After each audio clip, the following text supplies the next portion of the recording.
Hi, welcome back to my channel. I'm Emerald the Quilter, and I have been making all of the quilts from the Perfect 5 Quilts book by It's So Emma. Today I'm working on the last quilt in the 3 charm pack category. This one is called the Spritz Cookie Quilt. That is number 12 out of 16. So I'm so excited to be nearing the end of this quilt along. If you're just joining me, the videos are staying up forever. I'm never gonna take them down. And this quilt here, this is the top that I just finished in my previous video, so you'll want to go back and check those out. I absolutely love the design and how easy it was to sew that particular pattern. That one's called the Snickerdoodle quilt. And for this quilt, I'm going to be using Shine On fabric. So I love this line because there's so many colors, and the way that this quilt looks, it's designed and colored to be rainbow. So I'm really looking forward to opening these charm squares up and then just playing around and making these really large 9 blocks. Let's get started. You're going to need, of course, 3 charm packs, but you have the option of using 3 solid charm packs or any kind of background charm packs, or you can do what I've been doing throughout, I think, the entirety of this quilt along, is just buying enough background, and oftentimes I had background fabric to just chop up and make it the right size.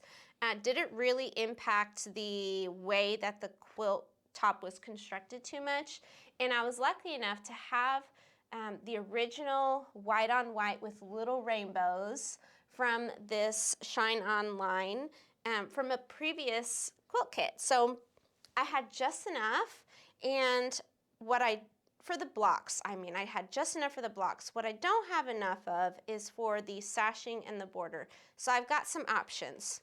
Of course, my charms are here, and this is what I am considering using. This is a fabric from the line, and I've got enough of these scraps. I think I used this particular fabric for the backing of that large quilt, and then also possibly the sleeves.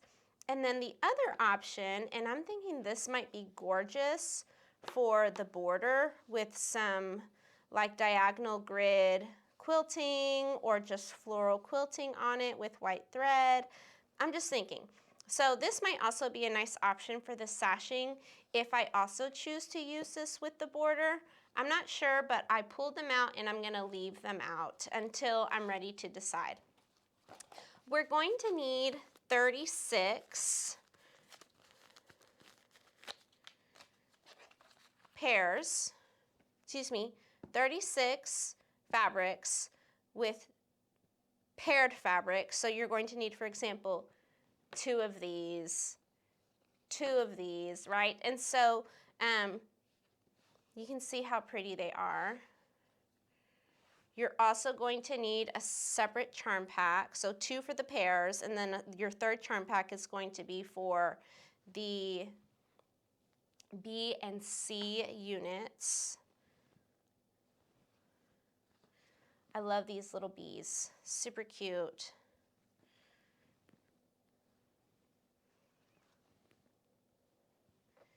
And I know already that all of the backgrounds or floral with white background I'm taking out. So like this immediately is going to be removed. This is going to be removed. And I'm only taking out, this is going to be removed, although this one would work because that red is super bright. I just want to use the other colors. Here's this guy again. I'm going to take out 6 of these. This one is really pretty, but it's got, again, that white, and so I'm just going to take the white out. This particular charm pack has 42 charms in it, so I'm taking out 6. And there's some pink. Love the pink. That quilt kit that I mentioned, I think it was the Shine On Bee Sampler. I think that's what it was called. It was like really popular when it came out at the Fat Quarter Shop, and believe it or not, I just this year entered it into a quilt show, and that quilt won an honorable mention. So I should pull that out and show you guys, because that quilt, that was a lot of fun. Every time that someone walked by it in my house, because I had it hung for like a year or so, everyone's like, oh, I love the bee on that quilt. I love the house on that quilt. Those were like the really popular blocks on that quilt. And so I'll show it to you. Some green. And because I'm not as fond as, I love the green, but I like the variation in the other colors. Like the bee comes in yellow, pink, and aqua. But this is all that there is in green. There's 4 options. And this is the one I'm not as big a fan of. So I'm taking that out, and that should leave me, oops, this pink goes here. That should leave me with 6 removed. There's orange. These mums are really popular with other designers as well. Love them. Now, there's only 3 options for orange, so I'm leaving those there. But let me just make sure that I've got 6. 1, 2, 3, 4, 5, 6. Yes. So these are the 6 I'm taking out. I'm going to take these exact same 6 out from the other charm pack, and then I'll show you what your units should look like. With the charm and the background fabric, I'm using triangle paper to make my half square triangles. I really enjoy using half square triangle paper because it makes the trimming process much more enjoyable. It's a little bit easier to manipulate, and for some reason, I guess once there's paper, any of these little grooves that I have in my cutting board, the fabric that I'm trimming doesn't get caught inside as much, nearly not as much as when I have the paper on it. And I refuse to get rid of this cutting board because there's still got some good spots on it. Once you have your pairs, you can then keep them together. You'll end up with a nice stack like this. Of course, you don't have to use triangle paper. That's just what I'm going to use. And you'll want to set your pullouts aside for our next quilt in this quilt along. We're making another scrappy quilt. So we've made one. That one was a huge hit.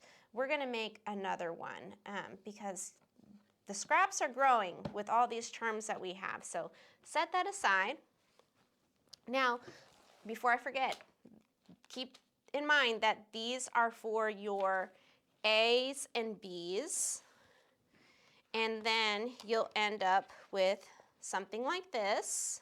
This is the units cut out from the 3rd charm pack, and these are for the C units. So all of these here, and then these are sewn to those.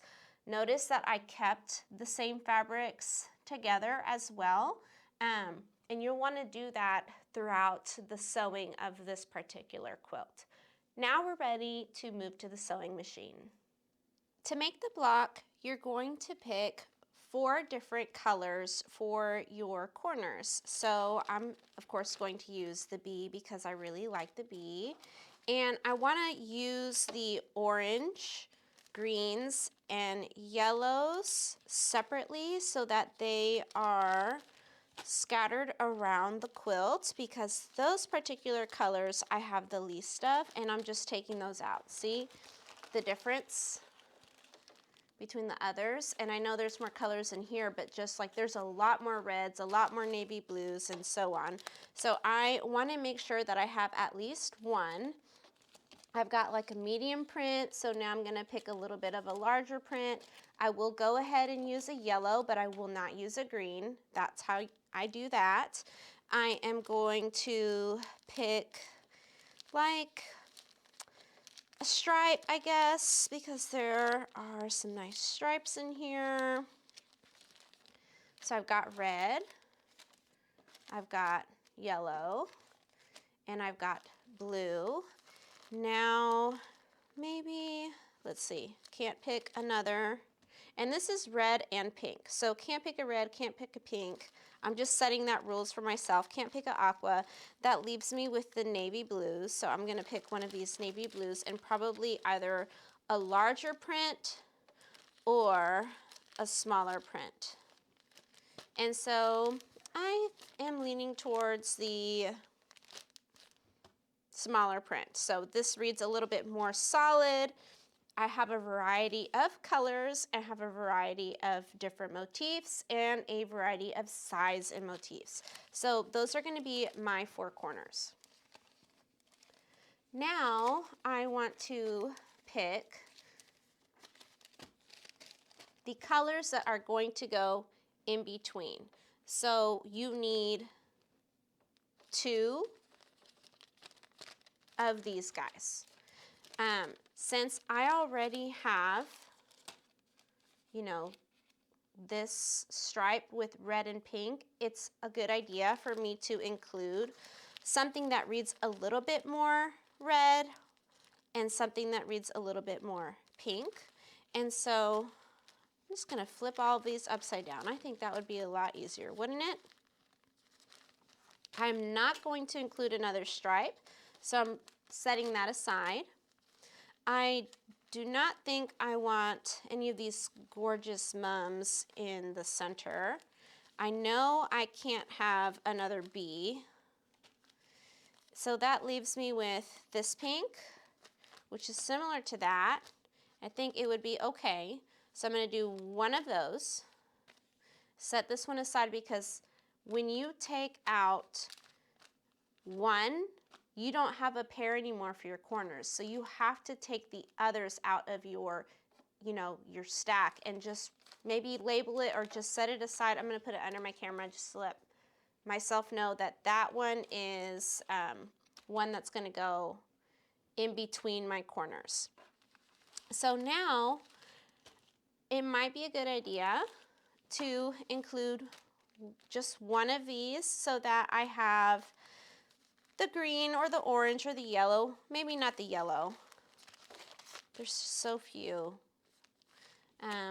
In between at least once or twice. So that leaves me with this print that I haven't used. This has like the little boxes with the flowers inside and it's sort of got a little plaid feel to it. That is a great option. There it is. And so I'm gonna leave it at that. These I'm going to put back off to the side.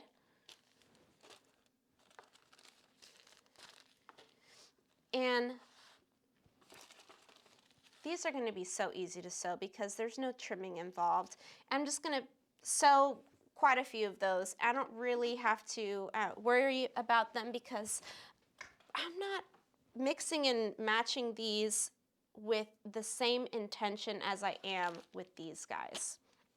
I'm going to go ahead and sew several of these first, and you want to pick 2 colors and you need 2 of each. So for example, am I using this one? No. So let's just, I'll just pick these 2. Okay, there's 2 of those, see? And I will pick, let's, just for the fun of it, let's just pick a mum. And I'll pick these 2, okay? If I have to, sew some more colors because it's not working out, I'll do that, but let's get these sewn. And I'm using a stitch length of 1.85. That's where I'm comfortable with. When I'm sewing on my triangle paper, I lower it to 1.5. And because this white on white is so hard to see, there's the sunshine, you have to be really careful that you are sewing on the correct side because you don't want your little rainbows to end up in the back. Or if you're just using a different white on white, same thing. There's actually in the Shine On Bee Sampler quilt that I sewed up 1 or 2 blocks where the background is upside down. And the judge didn't catch it. I was actually quite surprised by what the judge did not catch in my quilt, because there were like so many things I could have improved it on in that particular quilt. Oh, and I don't know if you noticed, but I did not cut out the E blocks. The E block is the center block because, and I'll show it to you. Hold on, here it is. Right there. There's the E block. It goes right in the middle. I have not cut that out because I am contemplating putting something different instead of just the plain background. I have enough background fabric to do that, but I think it would look really pretty if I used one of those floral prints that I had pulled out. So that's why it's not cut out. But we will see how it looks together. And so I'm just using a 1.5 stitch length. I'm sewing right on the line.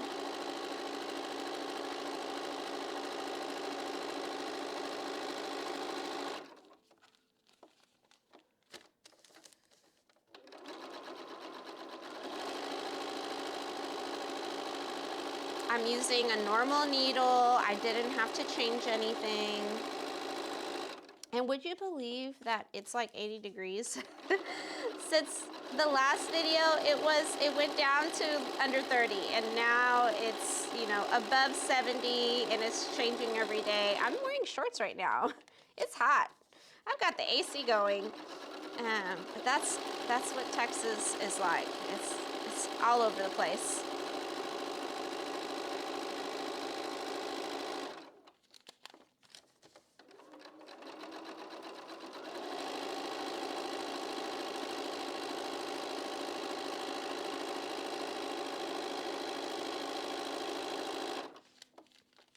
And I'm looking forward to meeting with my girlfriends this month because we are starting a shoebox quilt. One of my friends brought it up that, oh, we should do a shoebox quilt. And we were all like, what is that? And so from what I understand it is when you put fabric, and some instructions of what you would like and what you give permission to do and not to do in a box. It could be in a shoebox. It doesn't have to be. And everyone brings their box to the gathering, and then they exchange. And the boxes rotate until there are enough blocks in each box to complete a quilt top. And that idea was just, that's so amazing. Yeah, we have to do that because then we would all have a quilt that has been touched by all the hands of our bee members. So because I am a little bit of a techie, not like professional, okay? Just a little bit. I got really excited, and some of us were still confused, like, well, what do we do? So I came up with a really flexible template that outlines, is there going to be a pattern in this box or not? So you just, check off yes or no, and if there is a pattern, include it in the box with what's the name. Do you need foundation paper piecing? Include it there. And is the owner including fabric or not?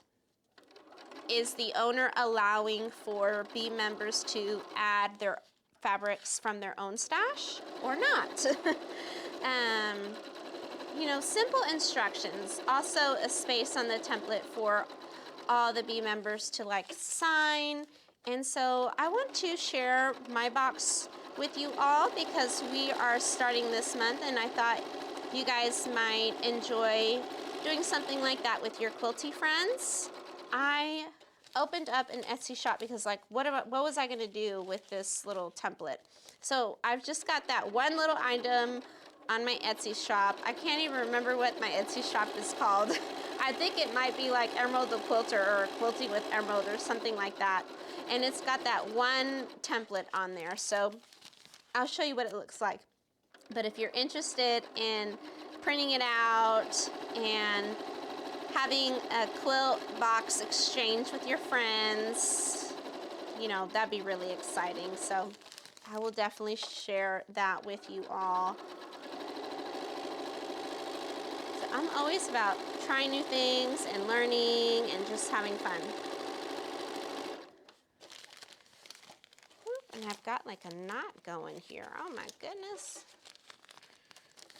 Because I did not cut these off. I'm going to cut them off now. Okay. This one is ready to be trimmed.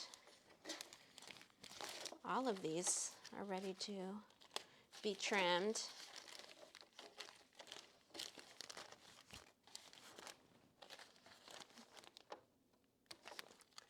Let's see. And these are ready to be pressed. I've just got 3 more of these guys to sew.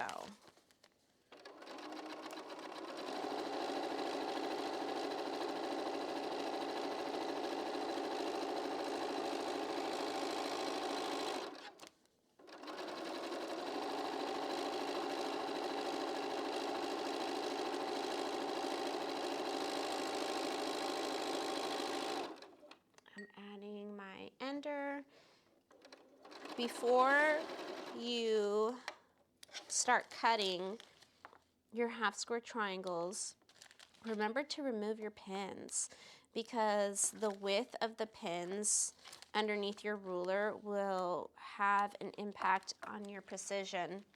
And these pins, I think I got them at Walmart. They're just not too thick and not too thin. They don't bend as easily as like the glass head pins that I really love using. But if I find an Amazon link for those, I will include it. You don't want to go with super thin pins when you're using triangle paper. I have bent a lot of pins doing that. And you don't want to go with some that are too thick because then it will like warp your layers a little bit, and you also don't want that because it impacts the precision. What I'm going to do next is trim right off of the triangle paper, cut down this line, cut the corners off, rip the paper off. I know it's quite a process. And then when you open it, you'll have a beautiful, perfectly measured half square triangle, unless you mess up a little bit. But then, you know, really, if it's less than 1/8 of an inch, it's okay. And you know, sometimes, especially when you're using triangle paper, one square at a time, there is, I feel like, a little bit more room for error instead of laying your roll of triangle paper on top of yardage. So let me finish this and I'll be right back. It didn't take long to trim the half square triangles and rip out the paper for just one block. I think that took all of maybe 5-10 minutes. I've got these units pressed towards the dark. Everything else is pressed toward the dark. There weren't necessarily instructions on which way to press. So sometimes there are in different patterns, but I didn't see that in this one. And we're going to lay our half square triangles as so. You want one side color facing in and the other side background facing in, and just lay them on top of each other like this so that you can see and make sure that you have everything facing the way that it needs to face.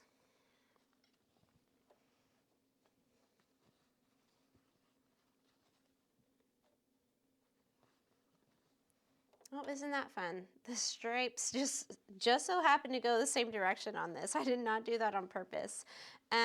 I did not pay attention to which way my background fabric was facing because I don't want this quilt to have a right or wrong way. It's a large quilt, a square quilt, like it's not necessary to, especially with as much variety this fabric line has, it's not necessary. And then I'm facing these this way, and then these with the white, they're going to go in between. So color, white, color is how you should remember that. And then decide, you know, I don't want my green with my orange because in this line there is less of the green and the orange, as I said before. So orange with pink, navy with green, that looks good to me.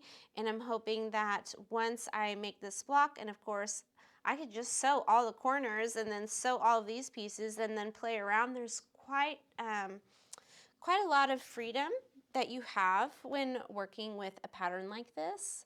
And I'm just going to match up my corners here, wiggle them into place so that they nest, and you can verify that they're nested by opening them up, and you can feel when they won't budge anymore.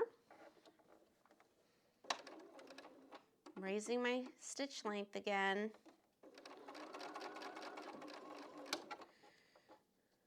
And I have a feeling that I am about to run out of bobbin thread. We shall see if that happens.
Now that I've sewn these units together, I want to make sure to put them back where they go. So this one is, where does this one go? Like this, right? Like this. It goes like this. This one goes, and I'm looking at the picture next to me. This one goes like this. Okay, so I did a thing. Like this is okay. It's okay. So the diagram, it shows that the colored triangles are on the top left and bottom right, but you know, you just rotate it. Okay. I was almost confused there for a quick little moment, and I'm going to press these towards the dark. Add a glass head pin. Remember that those glass head pins are great because they are thin enough to go in between your fabrics.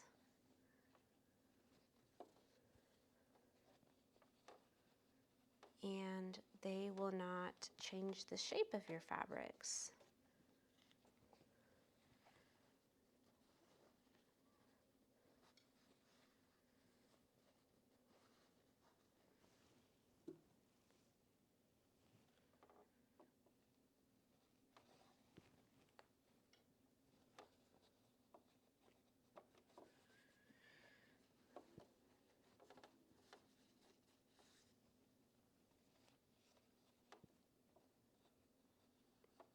When I finger press, I don't squish too much that I ultimately warp the fabric, but I've noticed that there are times to press and there are times when sometimes it's better not to press, because pressing also warps your fabric, especially if you're using a lot of a swaying motion. And if you leave most of the pressing to the end, you can get a more square block. So at least that's what's happened with me. I don't know about you guys, but also, like, it's not always necessary, because especially when you have a design board, this is one that I purchased. This is a Lori Holt design board, but I've made them. Lori Holt has a YouTube tutorial on how to make them, and it's lasted a long time. The fabric, when you press, it's sort of like, it just kind of holds, see? And so it's not like 100% necessary to press, especially when you have a tool like this.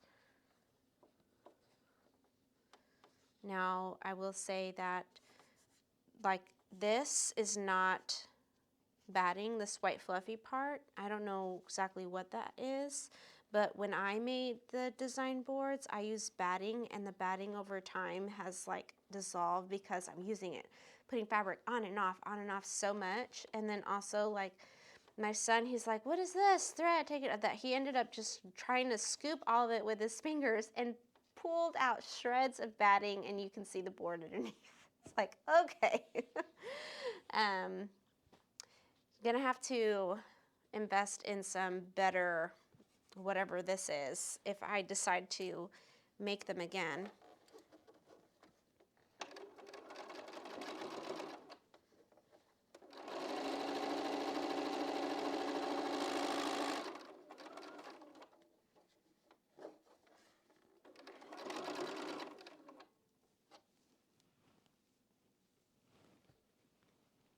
It's my cute little pumpkin. That pumpkin came in a, like, the fig tree box of the month type thing some years ago, and I did not read the pattern all the way. I was supposed to add a 1/4 inch seam, and I didn't. So when I traced the leaves for the wool, they came out too big, the pumpkin itself was too small, and I was really frustrated. I tried to squish it in, and then I just left it like that. And I know I need to take the time to remove these leaves. I sewed it on there really good. And then just make them smaller. I used walnut shells and a mix of like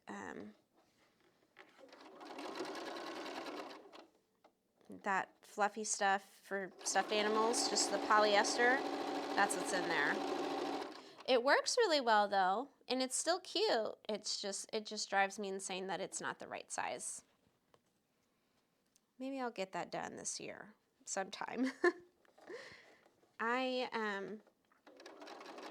The past couple years I've come out with a video or like a section in a video on what my goals are, and I've written them down. And I was looking at my journal, and I have like goals written down in my journal from several years ago, and I realized that I am finding myself going back to different year goal lists, and I'm still checking off things like, oh, I did finally get to that last year. I can check that off.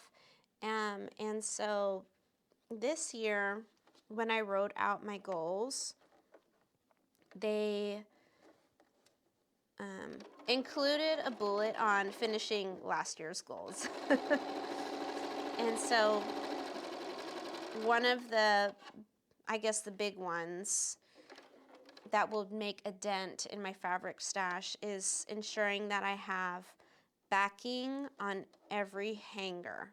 So when I say hanger, I've started putting all my quilt tops on hangers and just hanging them in the closet, which a lot of people do. That's not a new idea. But it's like half of them are just the quilt tops, and I never take the time to, even if I have the backing fabric, to, you know, sew the backing fabric together, add that label, and add them to the hanger.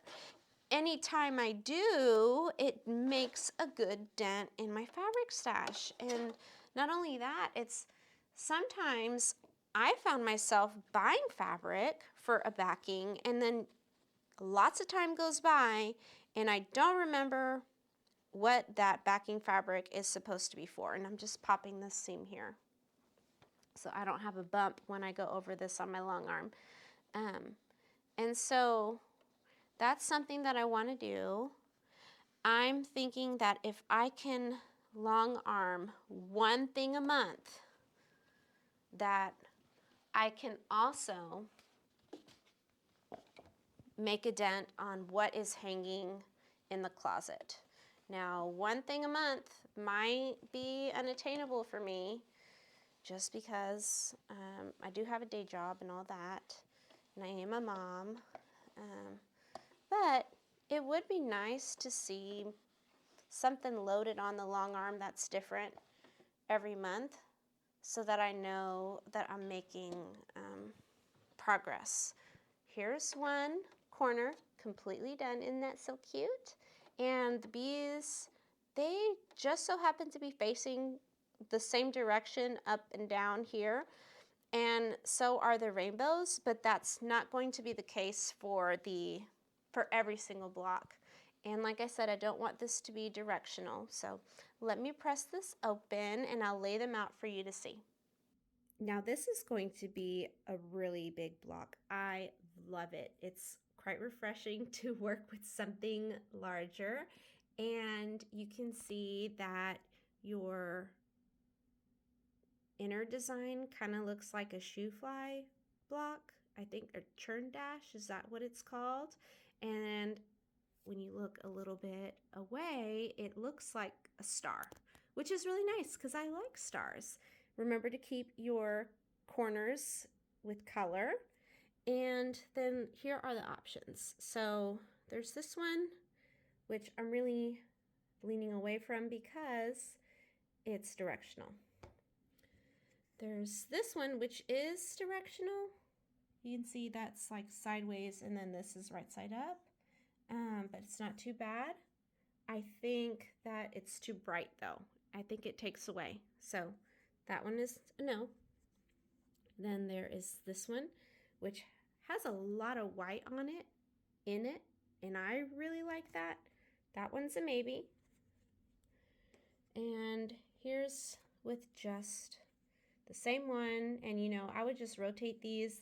Those little rainbows are still, you know, kind of hard to see. But that, I mean, it looks nice. That's the way that the pattern was intended to be completed, but this is like, ooh, it's a little different. I like that. Okay, and then here is the last option. See, and I'm glad that I have this particular because this is the same design with yellow and this is with white. So this is too dense. Can't use that one. And so now do I want to do that or this? I think I want to do this. Okay, so let me trim this one to the right size and I'll be back. So here is the block all done. This block is huge. I love this block. It is refreshing. It has a clean look. It's got like two designs going on, the star look and then the churn dash block in the center. I just love this. It looks great. I've got all my prints mixed up. It's happy, rainbow. I love Bonnie and Camille fabrics. I know that it's just Camille now, but whenever I can get my hands on some of the older lines, I get some. And as promised, I have the quilt to show you. This, you can see there is that same fabric that I really like in the backing. And you can see the quilting. Before I got my long arm, I did that, can you see it? There. I did all those swirls, because swirls is like my go-to design, on my Jazz 2, which has a 12-inch throat, so domestic machine. It needs to be taken to the shop because, like, I kind of broke it. But yeah, I quilted this on there, and this is huge. This quilt is the quilt that won an honorable mention. And so I'm so proud of this quilt. It's so happy, and I don't know exactly where those blocks that with the background fabric being like upside down, but I can show you one. It was like almost an immediate regret. In the house block, so if you're thinking about doing this quilt, here's the tip. Do you see how the roof right there is crooked? I did not want to cut any more fabric because the kit that I just so happened to buy, it came with so much fabric. Like I could make another 2 quilts maybe. I mean, there's no more background fabric because I just use it. I'm using it with this quilt, right? But I didn't want to cut any more of the yardage, so I used like a large scrap to cut that. But you know, even with that being crooked, the judge didn't say anything. So, you know, I may just throw this on my bed because it was in the closet. But just wanted to show you something fun, and I hope you enjoyed this video. Thanks so much for tuning in. We are nearing the end of this quilt-along. My hope is to actually wrap up this quilt-along by the end of this year, 2025. So I'm gonna have a little celebration because this has been a lot of work and I've loved every moment of it. But just watch to the end to see a few more pictures. Bye.